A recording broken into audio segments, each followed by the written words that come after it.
Come with me to bring my chickens some refrigerator scraps from a clean out this morning. I normally clean out my fridge about once a week, but I did let it go a little bit far this time, so they have a big bowl of nice, juicy leftovers.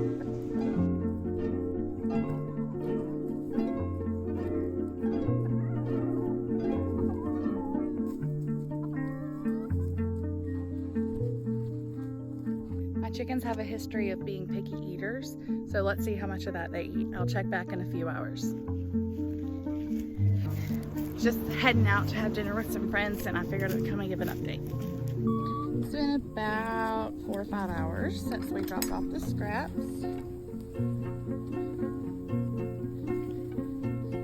And not much.